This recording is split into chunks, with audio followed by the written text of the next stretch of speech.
Okay, bismillahirrahmanirrahim. Assalamualaikum warahmatullahi wabarakatuh. Kalau boleh dengar suara saya, buka mic, jawab salam saya. Waalaikumsalam. Waalaikumsalam. Madam. Okay, terima kasih. Alright, so terima kasih semua sebab boleh buat kelas hari ini. Okay, so kelas hari ini menggantikan kelas yang sepatutnya di hari Rabu lah, Rabu petang. So kita buat awal. Okay. So untuk hari ini kita sambung daripada yang kita berhenti semalam. So kita masih lagi dalam bab 6 bahagian 1. Kita dah tengok kontrak-kontrak di bawah akad perkongsian. Okay, musyarakah, mudharabah. Okay, lepas tu kita masuk akad pertukaran. Okay, kalau perkongsian tadi Arab dia syirkah. Okay, so ni kita masuk akad pertukaran pula iaitu uqud al-muawadat. So dalam akad pertukaran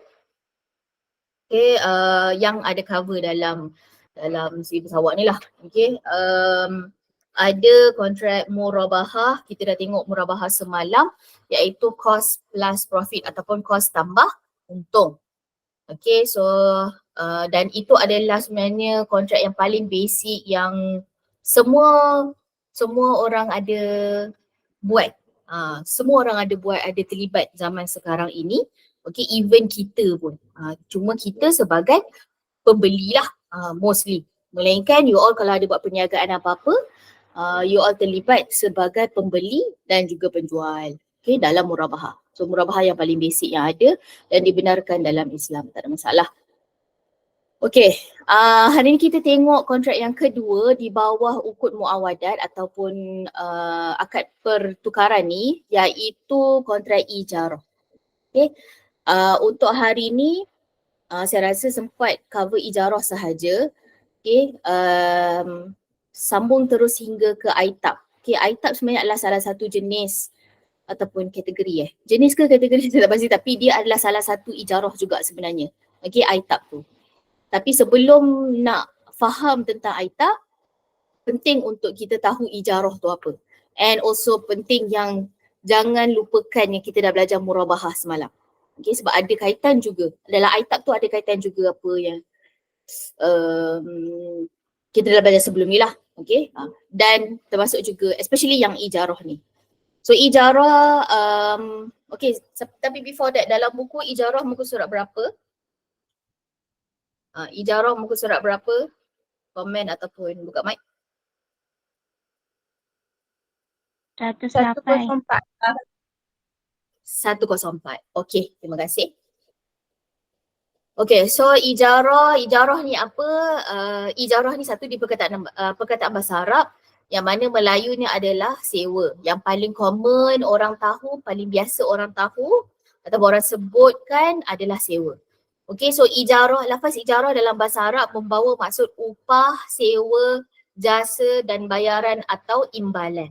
Okay, so bila sebut sewa bermaksud ada bayaran, ada imbalan. Cuma bayaran itu atas apa? That's why ada salah satu maksud bahasa dekat situ adalah upah. Okay, sebab boleh jadi bayaran ke atas barang ataupun bayaran ke atas orang buat pun boleh jadi.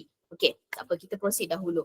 So yang seterusnya ini adalah pengenalan-pengenalan ataupun lebih kepada definisi-definisi. Okay, ada banyak definition yang ada berkenaan dengan ijarah ni. Tapi rata-rata memberi definition yang lebih kurang sama. Okay, konsepnya itulah dia konsepnya. Okay, apa dia konsep itu?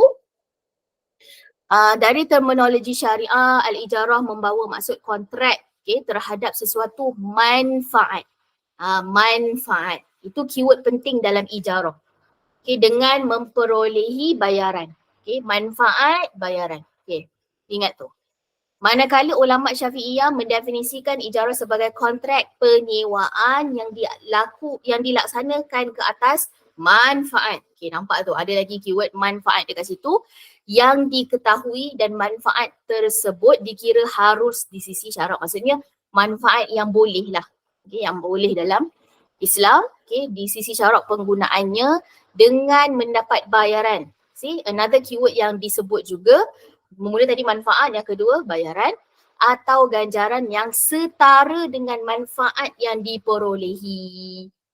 Tapi kalau daripada awal tadi saya dah sebut pasal sewa, secara amnya ataupun generalnya, saya rasa kita semua faham dah. Bila sewa ni maksudnya ada bayaran, and bayaran tu pula atas apa? Sebenarnya atas apa? Sebenarnya bayaran tadi adalah atas manfaat ataupun ke atas penggunaan barang. Bukannya bayaran ke atas barang. Bukan. Okay? So itu definition yang paling tepat lah untuk terangkan ijarah ni apa. You ada buat bayaran, tapi bayaran tersebut bukan ke atas solely ke atas barang tu, tapi lebih kepada bayaran ke atas penggunaan barang ni. Okay, so itu pentingnya untuk faham yang pengenalan tentang ijarah yang paling tepat lah. Okay, bayaran, okay, ada satu bayaran dan bayaran ke atas manfaat, bukan ke atas barang. Okay, kejap. Ada apa lagi ada tak yang saya termiss? Okay, so before yang ni saya tak ada masuk dalam slide, tapi kalau tengok dalam buku awak ada lagi definition lain. Okay, so boleh baca dekat muka surat 105 yang atas tu. Okay, selepas itu adalah berkenaan dengan pensyariatan ijarah. Okay, kalau tengok dalam surah At-Talaq ayat 6. Okay, jika mereka menyusukan anak-anakmu untukmu, maka berikanlah upah kepada mereka. So nampak tak? Disebut dahulu pekerjaan tu, servis tu ataupun manfaat tu, and then disebut tentang upah. Maksud ada bayaran ke atas manfaat yang diberikan, which is kat sini adalah manfaat menyusukan anak-anak tadi. Okay. Para ulama juga bersandarkan kepada hadis. Okay, antara hadis tersebut ialah sabda baginda SAW, diriwayatkan oleh Al-Baihaqi, okay, berikanlah upah kepada orang yang membantu kamu sebelum kering keringatnya, sebelum sementara dia tengah buat, taklah tengah buat, maksudnya dia dah selesai, tapi sebelum dia balik lah, maksudnya kat situ kan, sebelum dia balik berehat, bagilah upah, bayarlah. Okay. Ketika berbekam pun ada juga. Rasulullah, Ibnu Abbas meriwayatkan Rasulullah SAW pada ketika berbekam, lalu beliau membayar upah kepada pembekam. Okay, dia bayar servis bekam. Okay, Rasulullah bayar servis bekam tersebut, bukannya bayar kad bekam ke, bukannya bayar tempat bekam ke, bukan, tapi bayar servis bekam tu. So that is salah satu perkara yang dianggap sebagai ijarah juga. Kejap lagi kita akan tengok jenis ijarah. Macam awal tadi saya dah sebut, bayar penggunaan barang ataupun penggunaan ke atas kerja yang dibuat oleh seseorang. So mostly ayat pensyariatan kat sini lebih kepada bayaran ke atas pekerjaan yang orang buat ke atas seseorang lah, kan? Okay. Tapi nanti kejap lagi kita tengok lagi perkara lain ataupun jenis lain ijarah. Okay. Tapi maksudnya kata kat sini ijarah ni dibenarkan lah dalam Islam. Okay. Jumhur ulama menyatakan rukun ijarah ada 4. Ada 4, iaitu orang yang berakat, of course akidan, ada orang yang memberi manfaat dan ada orang yang menggunakan manfaat. Okay. Yang kedua adalah bayarannya, sewa, imbalan, bayaran. Yang apa benda ni? Tertinggal satu. Kenapa saya punya numbering macam tu? 1, 2, 3, 4 Okay. Yang kedua adalah sewaan tadi, bayaran tadi. Okay. Yang ketiga adalah manfaat dan yang keempat adalah of course sirah. Sirah definitely dalam mana-mana kontrak Islam mesti kena ada. Sirah tu apa? Sirah adalah penawaran dan penerimaan. Yang paling penting ada willingness, ada apa tanpa paksaan untuk memberi manfaat ke ataupun untuk membayar manfaat yang telah digunakan tu. Okey. So manfaat kat sini apa? Manfaat adalah perkara yang digunakan lah oleh seseorang ke atas barang ataupun ke atas orang. Okey, kalau tengok kepada pensyariatan ijarah tadi, okay, dalam Quran, hadis, lebih kepada manfaat yang dikeluarkan oleh seseorang. Okay, dan ada bayaran. So cukup dah kat situ rukun kedua dengan rukun ketiga. Rukun pertama pun adalah satu Rasulullah, satu lagi orang bekam tadi. Okay. So sirah definitely lah dah bekam. Maksudnya terima untuk dibekam dan terima untuk buat servis bekam tadi oleh pembekam. Okay. So cukuplah dekat situ. Rukun ijarah. So syarat dia apa? Untuk akidan tadi, orang yang berkontrak tadi, menurut ulama Syafi'iyah dan Hanabilah kan? Okay. Disyaratkan telah akil baligh dan akil baligh lah kan. Akil tu maksud berakal lah.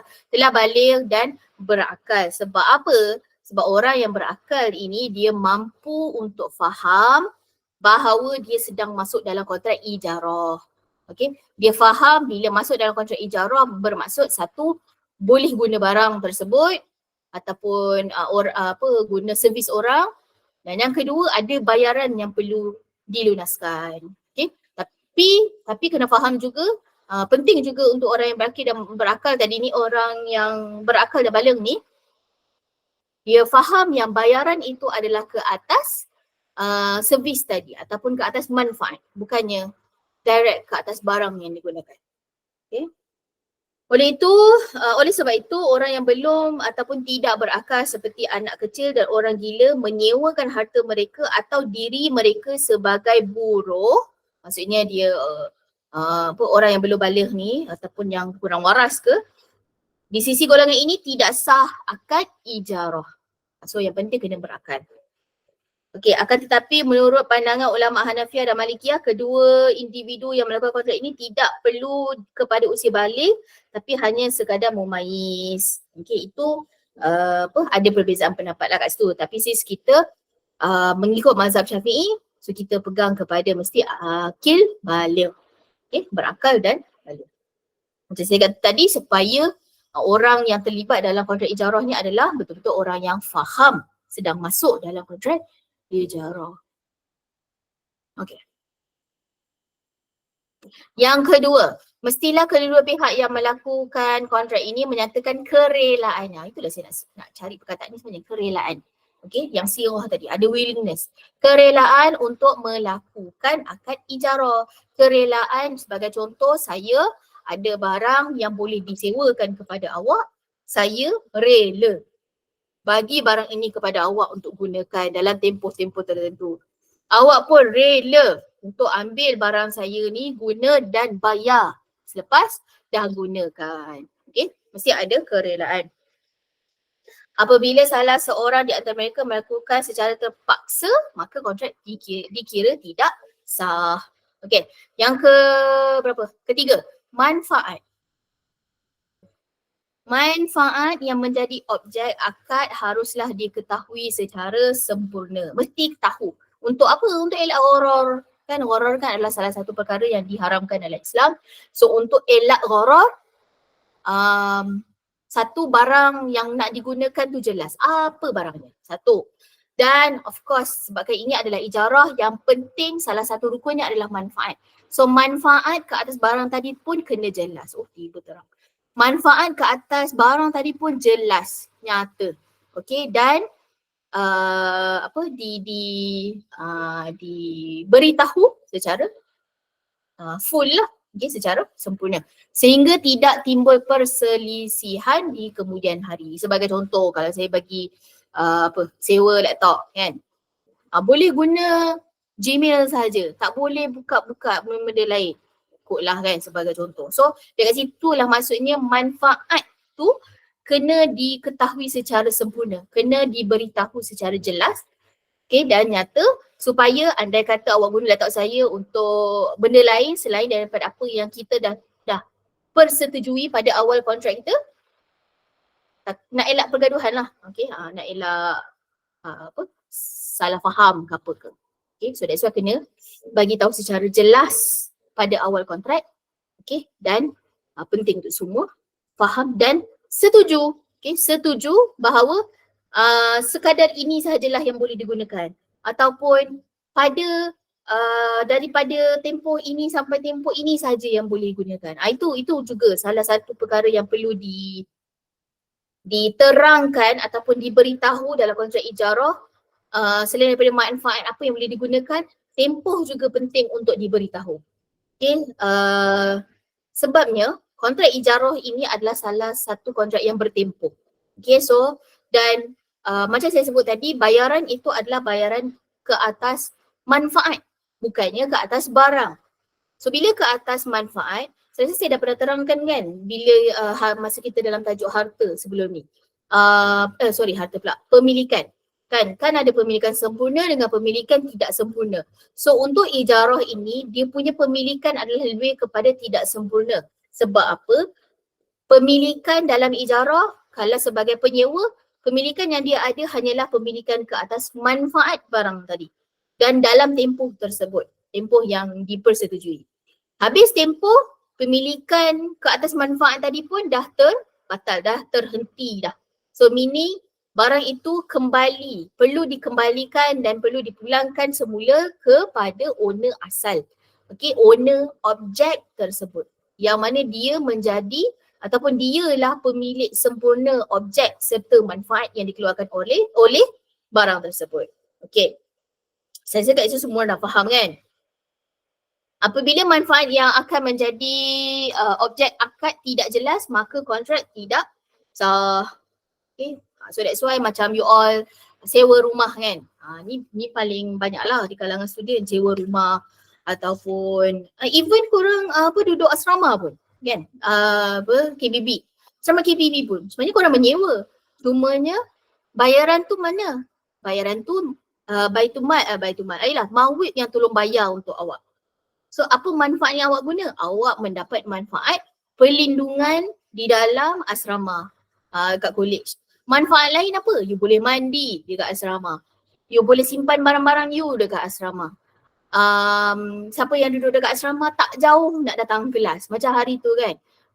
Saya ingat jauh sangat duduk rumah sewa. Rupanya duduk IKB je lah sebelah je.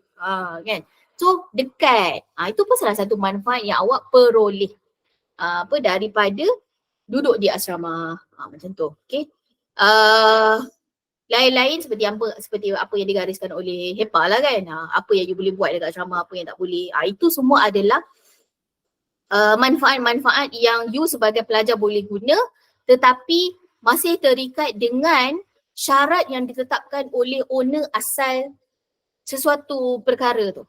Macam contoh you sewa rumah. Kalau anda kata sewa rumah lah kan dekat Padang Mas ke, biasa saya dengan Padang Mas. Kat mana lagi? Dulu saya duduk dekat apa namanya tembok putih tu? Alamak, saya lupa dah. Tapi adalah dekat tepi tu kan. Kat traffic light tu. Contoh duduk rumah sewa situ. Owner kata, okay bolehlah you all student kan, tak apalah maksimum duduklah 10 orang. So boleh duduk 10 orang, tak boleh lebih. Okay, kalau lebih maksudnya you dah melanggar syarat yang dah ditetapkan oleh owner rumah. Okay, apa lagi? Boleh masak dekat rumah ni, silakan masak. Oh, you all nak duduk sini, okay boleh tapi tidur je. Saya tak ada sediakan dapur, saya tak ada sediakan gas and tak boleh masak dekat rumah ni. So you tak bolehlah masak dekat rumah ni. Samalah macam you dekat asrama, tak boleh masak dekat dalam bilik sebagai tu. Kalau ada syarat macam itulah. So jangan, tak boleh buat. Apa lagi? Apa lagi manfaat lain? Boleh mandi, itu biasalah kan. Tak boleh, tak boleh, kot lah owner tetapkan, tak boleh double sewakan. Sewakan kepada orang lain pula. Sebagai contoh, you dah sewa rumah tu, mungkin bercampur senior junior sebagai contoh. So senior keluar tinggal junior tinggal 4 orang.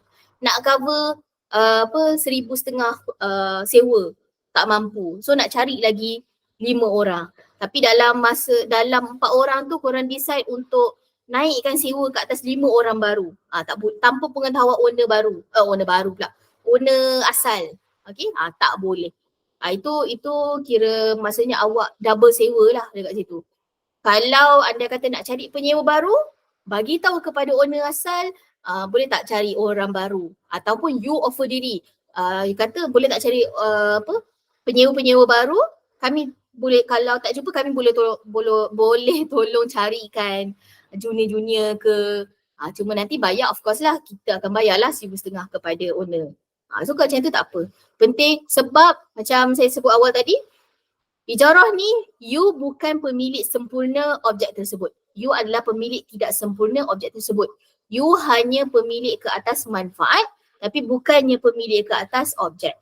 Dalam masa you menyewa pula, owner asal menjadi pemilik tidak sempurna juga.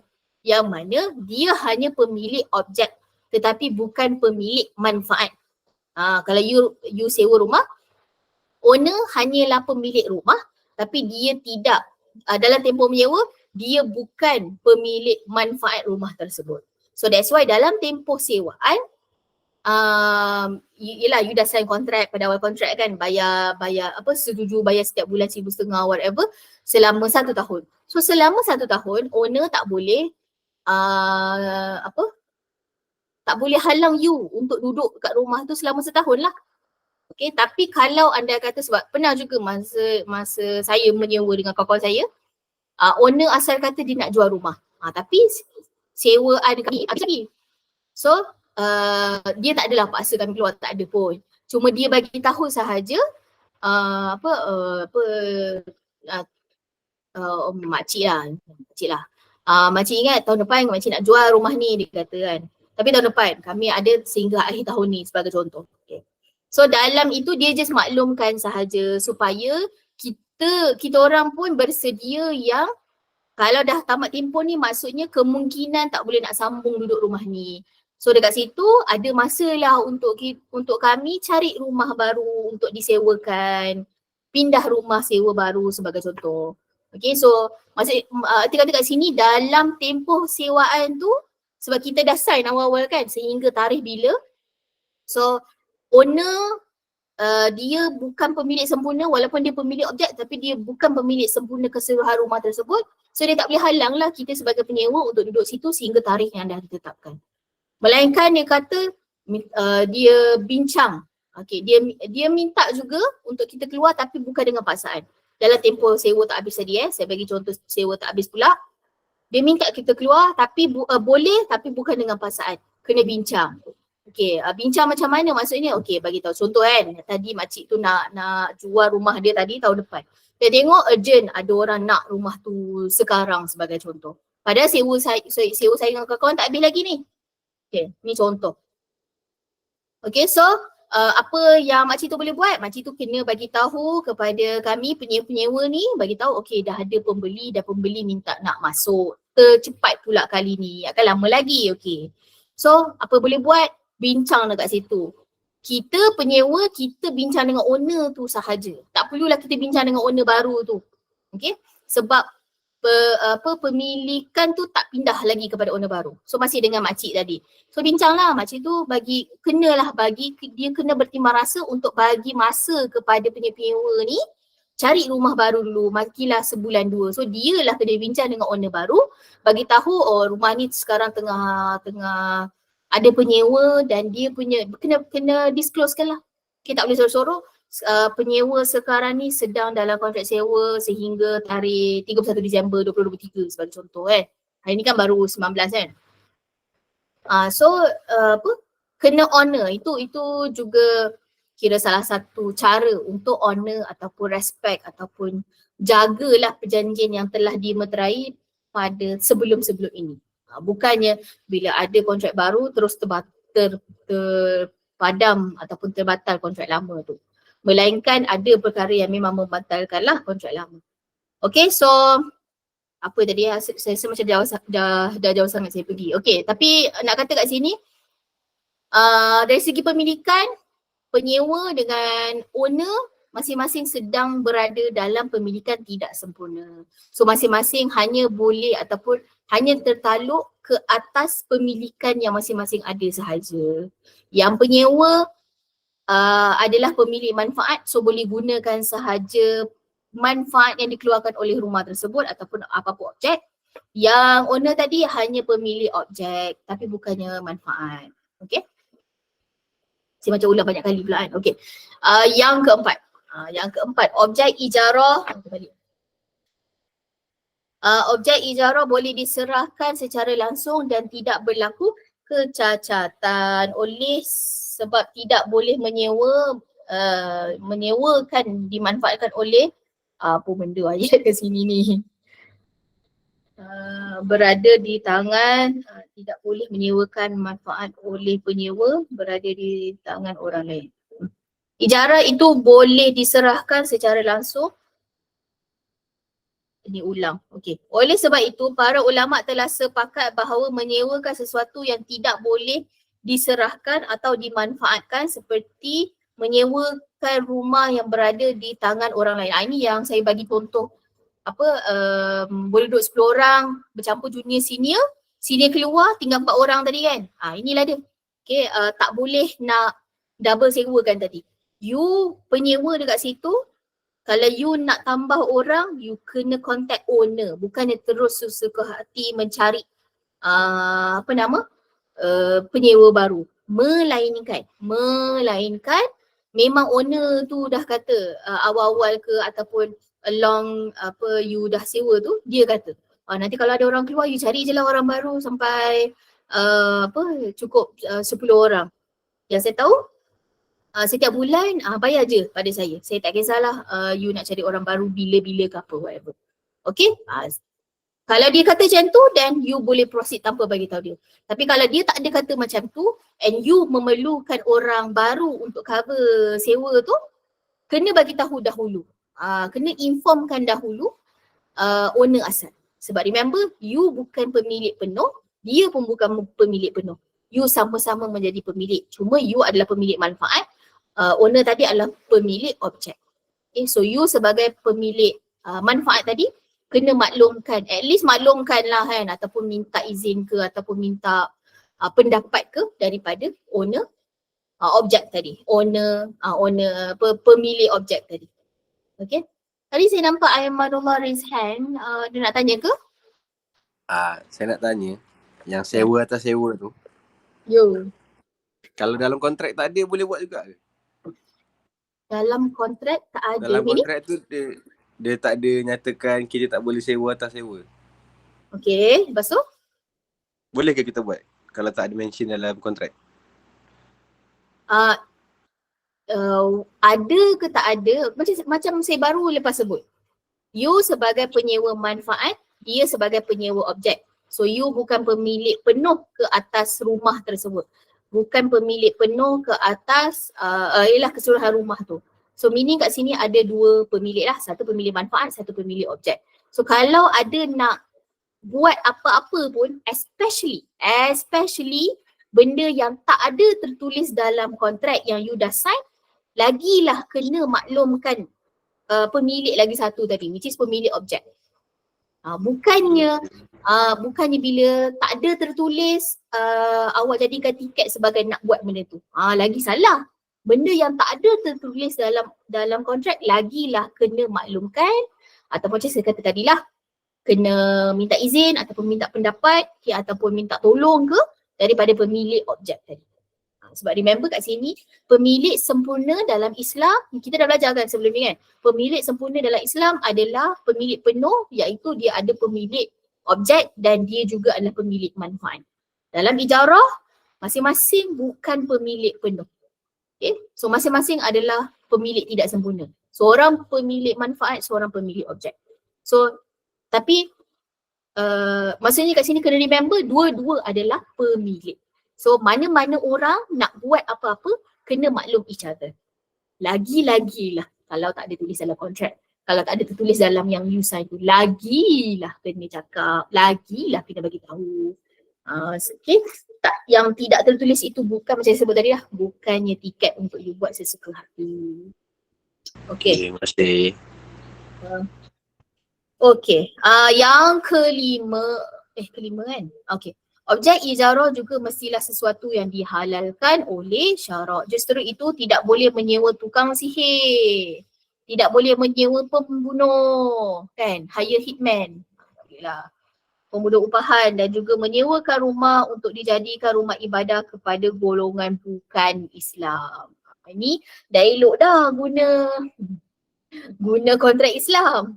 Tapi untuk tujuan yang tidak patuh syariah, tak boleh lah. Okay. Okay. Ada lagi ke dalam ni syarat ijarah kat sini habis dah.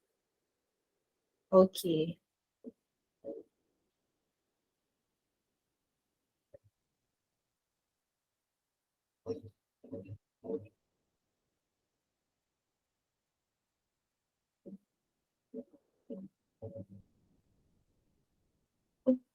Okay. Seterusnya kita tengok kepada jenis ijarah ni yang saya sebut tadilah. Ijarah ni dia ada jenis dia. Okey, yang pertama adalah bersifat manfaat. Umpama penyewaan rumah, kedai, pejabat, lebih kepada manfaat yang dikeluarkan oleh orang. Orang pula, barang. Okey. Yang kedua adalah ijarah bersifat pekerjaan. Iaitu dengan cara mengupah seseorang melakukan pekerjaan tertentu seperti buruh binaan, tukang jahit, tukang sapu dan sebagainya. Okey, so kalau nak tengokkan perbezaan antara dua ini, satu adalah ijarah ke atas barang, satu lagi ijarah ke atas orang. Bila ijarah ke atas barang, dia punya bayaran tu ataupun term yang commonly lah digunakan adalah sewa. Kalau ke atas orang, term yang biasa digunakan adalah upah. Tapi konsepnya sama, iaitu kita menggunakan manfaat sesuatu barang ataupun seseorang dan ada bayaran dia, ada imbalannya ke atas penggunaan barang dan ke atas penggunaan servis yang dikeluarkan oleh seseorang. So maksudnya dekat sini basic concept of manfaat dan juga bayaran ada. Okay. Alright, seterusnya adalah penamatan. Macam mana sesebuah kontrak ijarah tu boleh terbatal ataupun tamat. Objek akad hilang atau musnah seperti rumah yang disewa terbakar. So bila terbakar, terbatallah kontrak ijarah tadi. Okay. So carilah rumah lain. Jelaslah kat situ sebab yelah tak boleh nak guna lagi lah rumah tu, melainkan yang kawasan terbakar tu sikit je. Keseluruhan rumah lain masih lagi boleh digunakan. So kontrak ijarah tu tidaklah terbatal. Okay.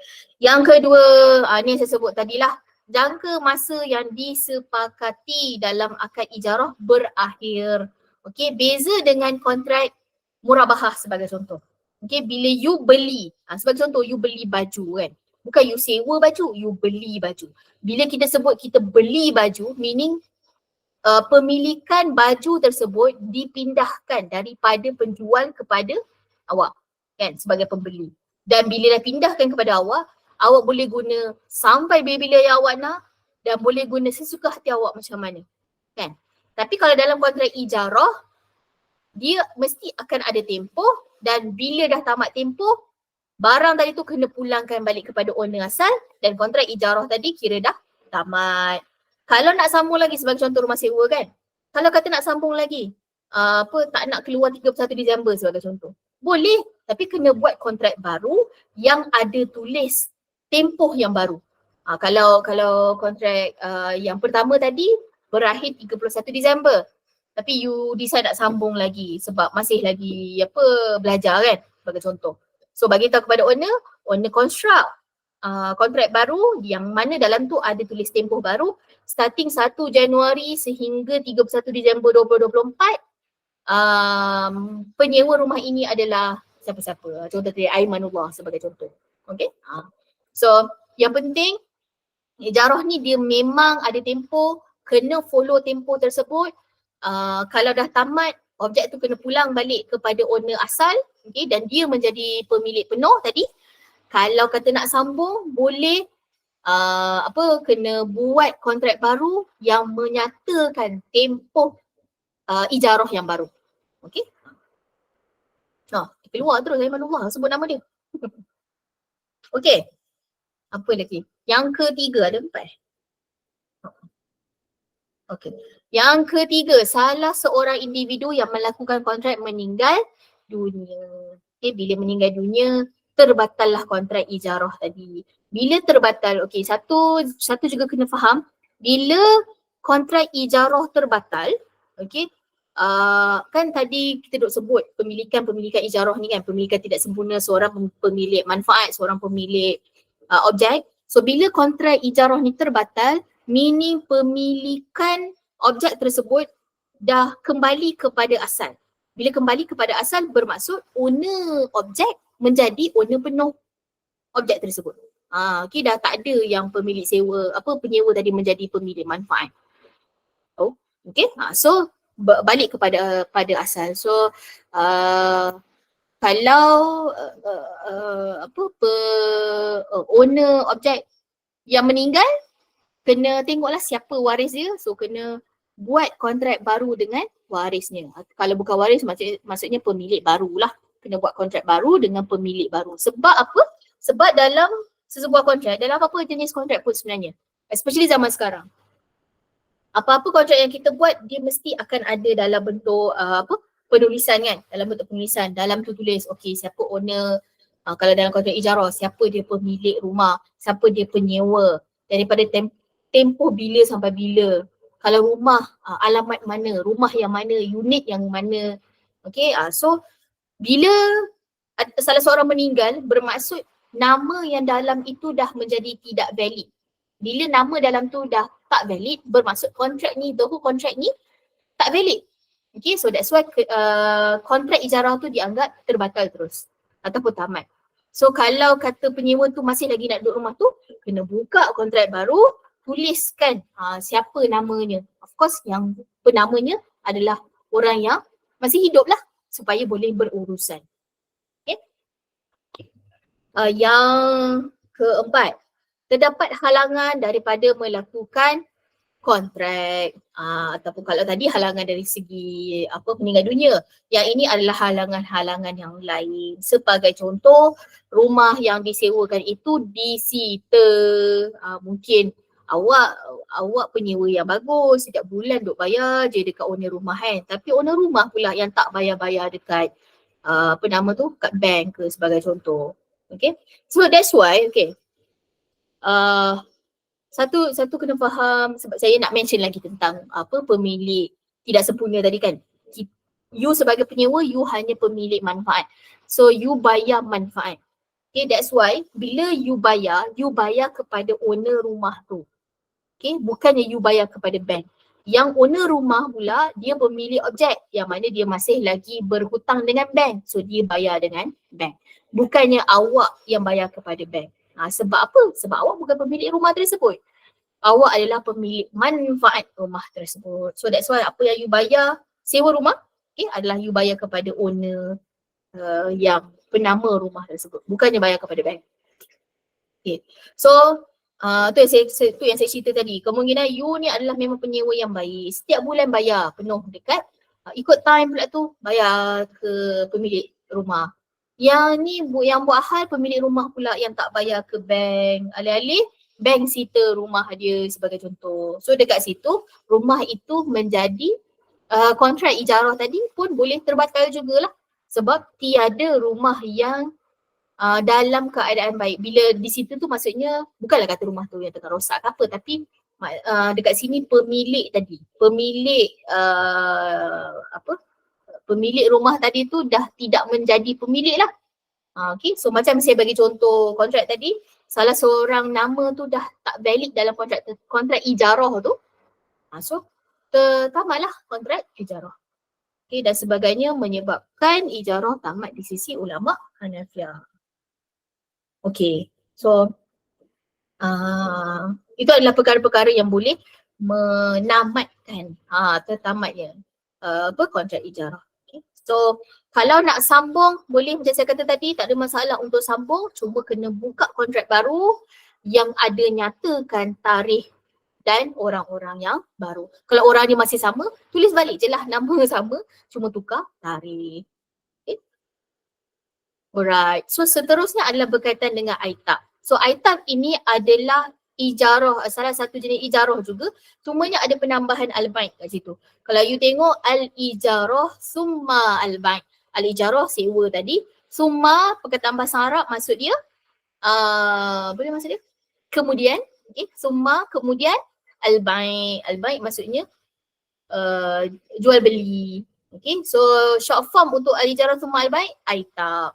Okay, so aitab ni adalah common, okay, common juga pada zaman sekarang, masih lagi digunakan oleh bank-bank Islam zaman sekarang, okay, dan kebiasaannya untuk aitab dekat Malaysia sekarang ini kebiasaannya digunakan untuk orang nak beli kereta.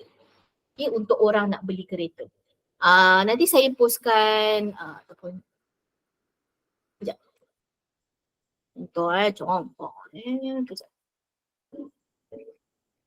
Tengok ada 15 minit je lah pula lagi, saya tak tahu sempat tak saya nak habiskan aitab ni. Okay, tapi dari segi prosesnya, okay, you boleh search apa nama YouTube meme, okay, YouTube meme Muamalat Islamic Management. Dalam ni ada berkaitan dengan ijarah tu, aitab. Yang ni. Okay. Setelah penyewa sampai ke destinasinya, yakni selesai. Ni sudah lama saya lah. Dah grad dah pun tahun lepas. 2 tahun lepas saya ingat. Okay, so dalam ni ini adalah penceritaan mengenai sewa menggunakan Myka. Myka ke Grab ke itu you menyewa manfaat untuk bergerak daripada point A ke point B. Okay. So dalam yang video ni yang sama juga you boleh tengok mechanism of aitab ni. Okay. Yang mana untuk aitab nanti you all tengok bukan ijarah. Tadi okay. Yang mana aitab ni kalau you nampak dari perkataan tadi mula-mula ijarah kemudian jual beli. Macam saya kata tadi kebiasaannya aitab ni masih lagi digunakan oleh bank-bank Islam zaman sekarang dan di-offerkan kepada orang yang nak beli kereta. Nak beli kereta, dengar untuk beli kereta. Sebagai contoh, saya bagi contoh. Saya sebagai contoh, saya nak kereta. Saya pakai contoh kereta saya je lah kan. Kereta Proton, saya nak kereta Proton Saga color biru. Sebagai contoh. So, tapi saya tak ada duit. Contohlah kita letak harga kereta Proton Saga warna biru saya tu RM35,000 sebagai contoh. Tapi saya tak ada duit nak bayar RM35,000 lah dekat Proton. So, cara apa yang ada di dalam industri kewangan Islam sekarang adalah kita boleh pergi bank Islam bagi tahu saya ada nak beli kereta. So, nanti orang bank akan bagi tahu okey boleh kita gunakan aitab. Okay, antara bank dengan saya. Kita gunakan aitab. Aitab ni macam mana? Okay, aitab ni adalah mula-mula you sewa kemudian you bayar. Jadi saya cakap lah, bagi contoh kan.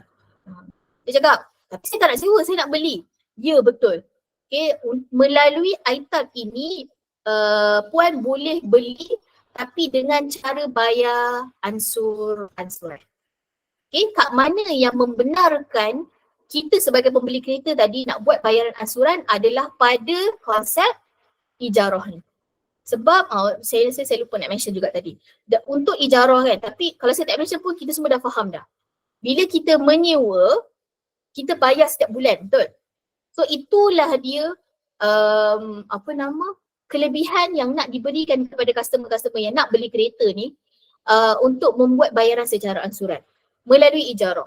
Okay? Tapi macam saya kata tadi, saya bukan nak sewa, saya nak beli. Ya betul. Once you dah habis bayar kereta ni secara ansuran setiap bulan, tengoklah pada agreement nak 3 tahun ke 5 tahun ke 9 tahun ke. Selepas dah habis value RM35,000 tadi, kita akan pindahkan pemilikan kereta tadi kepada puan. Cuma pindahkan pemilikan kepada puan menggunakan al-bai' pula. Itu yang summa al-bai'. Dan yang mana bila adanya ataupun bila dah sampai waktu al-bai' hanya untuk memindahkan hak milik untuk menjadikan saya tadi sebagai pemilik penuh ataupun pemilik sempurna kereta tersebut.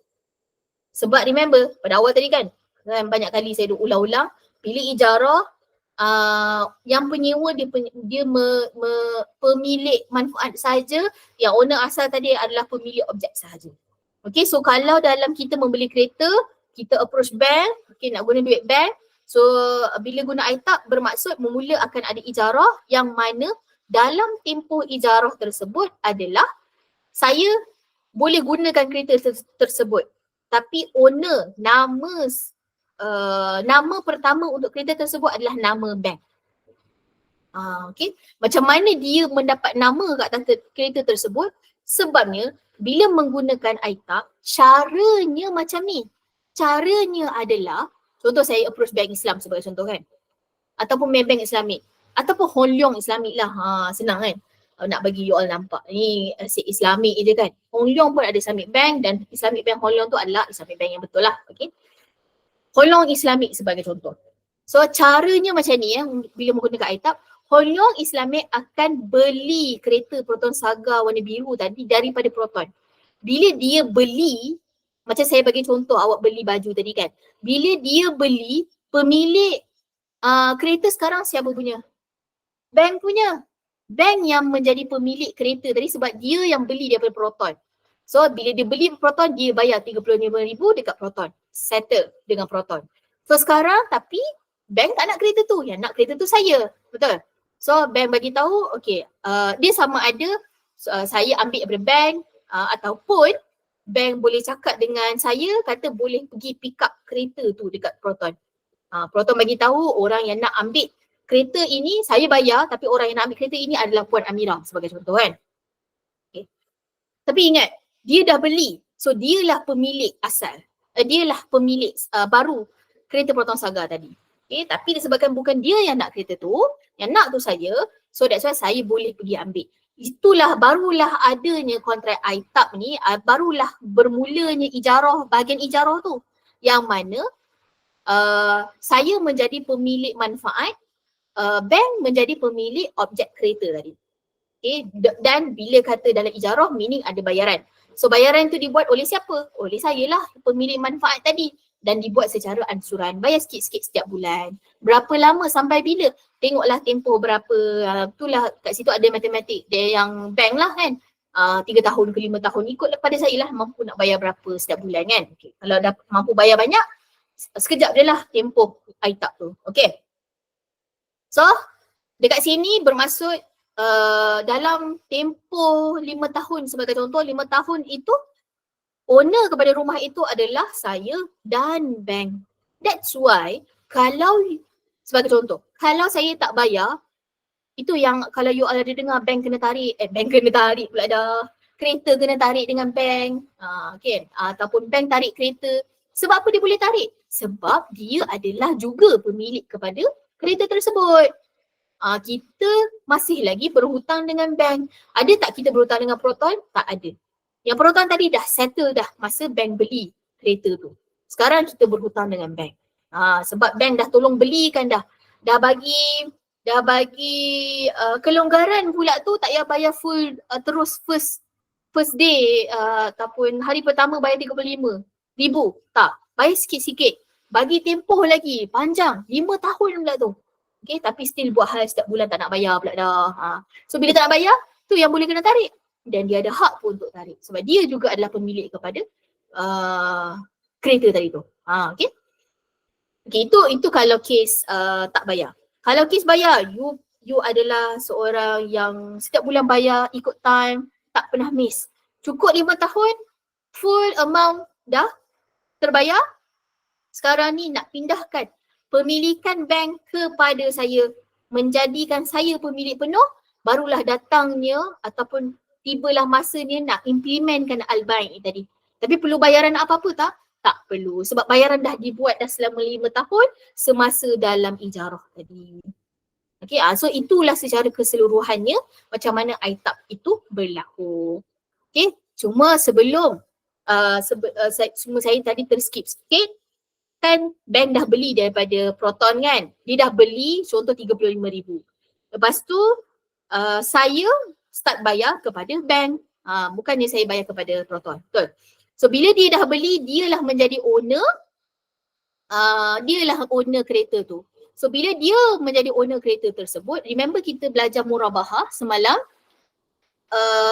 bila you sebagai penjual ataupun you sebagai owner, you boleh letak berapa untung yang you nak.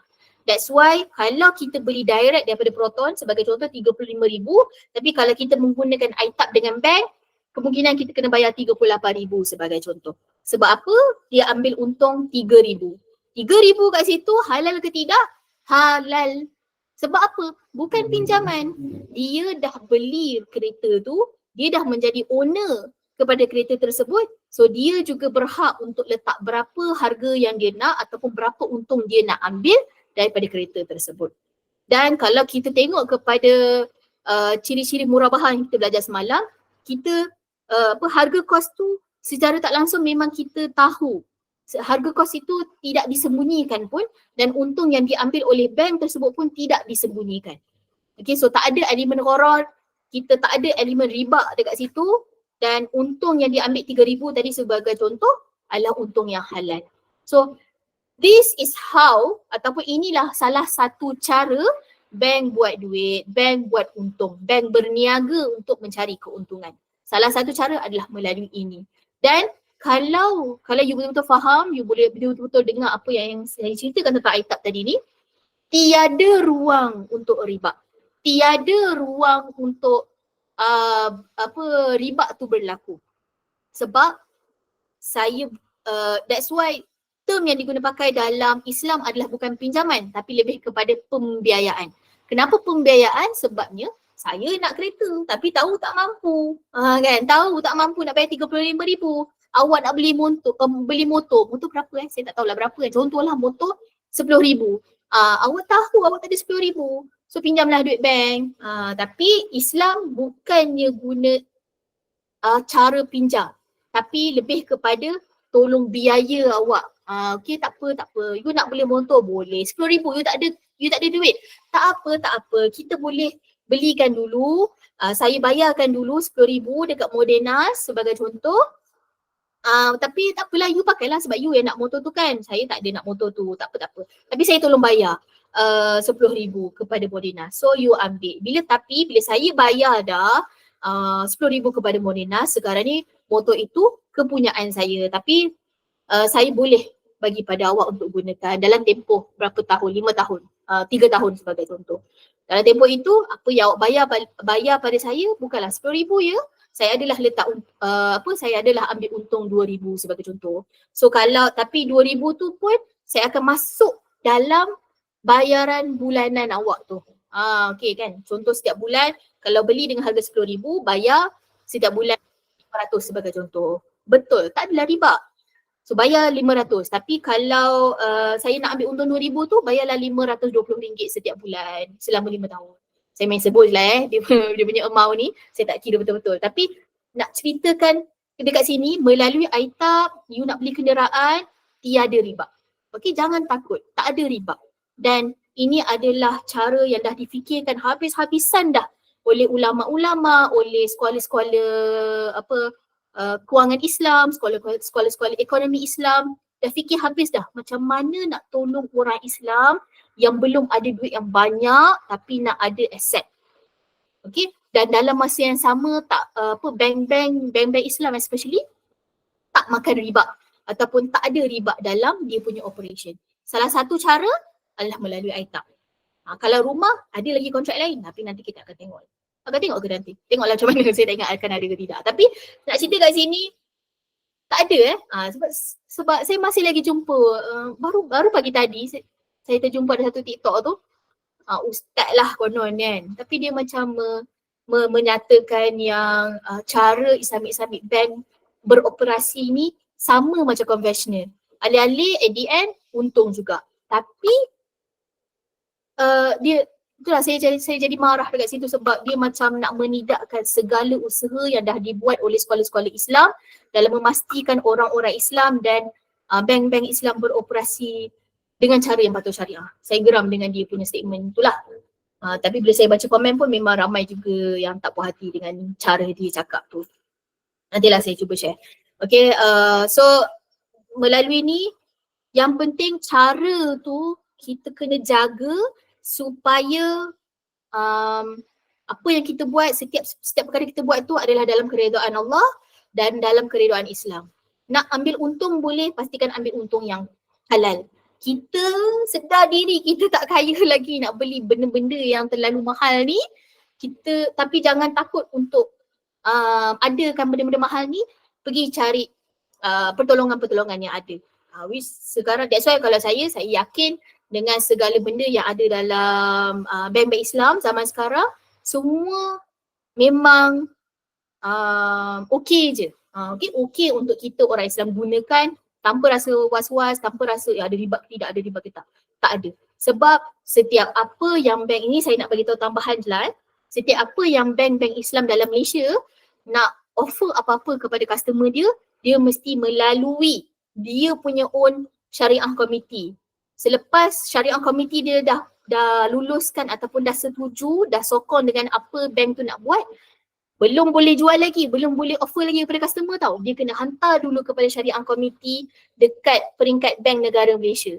Kalau syariah committee dekat Bank Negara Malaysia approve, sokong, setuju dengan apa yang bank ni cadang nak propose nak offer kepada customer, barulah bank-bank Islam ni boleh offer produk-produk dia kepada orang ramai. So that's why bagi saya yakin sahaja dengan apa yang dah offer oleh bank-bank Islam zaman sekarang ni, sebab banyak lapisan dia kena lalui dahulu sebelum dia boleh publicly lah offerkan kepada customer. Dan kita sebagai customer tak perlu takut lah.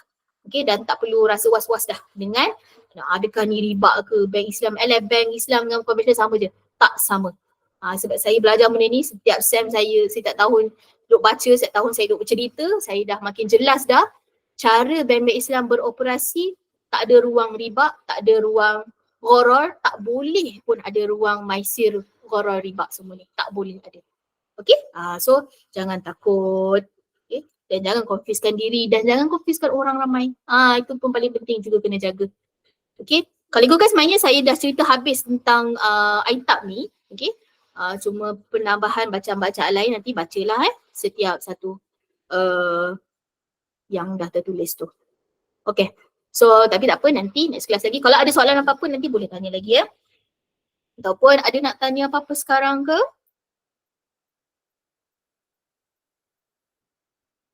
Okay.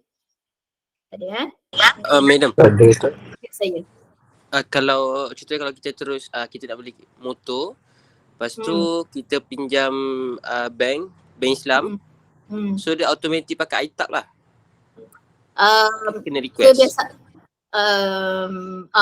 automatic request dia tak adalah auto, tapi biasa kalau kita request nak bukan kita request, maksudnya kalau kita kata nak beli kenderaan, memang dia akan keluarkan kontrak ITAB lah, kebiasaannya. Tapi kalau nak tanya kepada banker tu, nanti tanya je ada kontrak lain ke selain ITAB kalau nak beli kenderaan. Kotlah dia ada lagi produk lain yang saya sendiri belum tahu ke apa ke, tak tahulah kan. Tapi yes, kebiasaannya memang ITAB lah sekarang ini. Kalau conventional bank, kontrak yang digunakan pakai adalah hire purchase. Kalau ikutkan perkataan hire itu maksudnya sewa, purchase maksudnya beli, which is ijarah dengan al-bai' juga. Ini pun saya rasa saya kena ceritakan sikit juga. Sikit je masa saya ambil. Beza ataupun kenapa ITAB ni wujud, sebabnya ada kontrak hire purchase tadi. Okay, tapi apa yang membezakan ITAB ni dengan hire purchase pula adalah kita nak elakkan elemen gharar. Salah satu perkara yang menyebabkan gharar adalah menggabungkan dua kontrak dalam satu masa. Jadi sebagai contoh hire purchase tadi, dia menggabungkan kontrak sewa dengan purchase dalam satu masa. So that's why ITAB ni wujud, yang mana nak menjelaskan lagi, nak menampakkan lagi yang mana bahagian al-bai' itu tidak dicampurkan dengan ijarah. Seterusnya kita dah mengelakkan elemen gharar kat situ. Macam mana nak membezakan macam mana nak membezakan, salah satu daripada nama dia ada letak perkataan summa. Summa maksud dia kemudian. Okay, mula-mula ijarah kemudian bai'.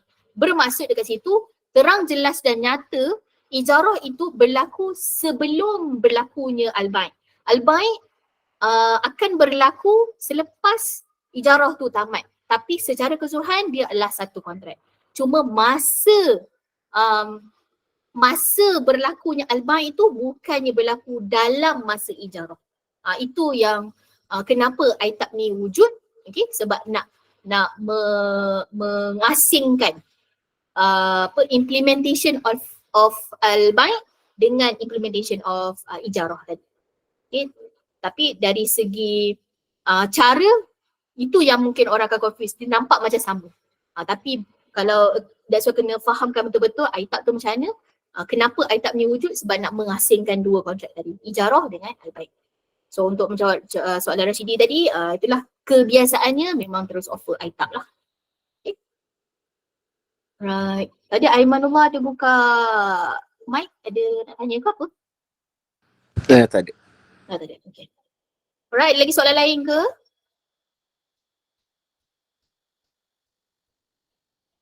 Tak ada? Tak ada Miss. Tak ada Madam. Alright, thank you. Okay lah, lupa saya tak post lagi apa nama.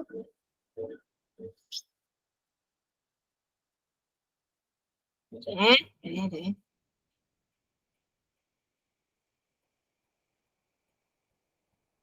Okay, so saya rasa setakat itu sahaja untuk kelas hari ini. Untuk attendance saya nak cuba. Tak apalah, untuk attendance hari ini saya akan tengok daripada attendance yang dikeluarkan oleh Google Meet. Okay, saya tak ada buka task lah hari ini. Okay, so terima kasih semua. Assalamualaikum. Terima kasih Madam. Salam. Terima kasih Miss. Terima kasih Miss.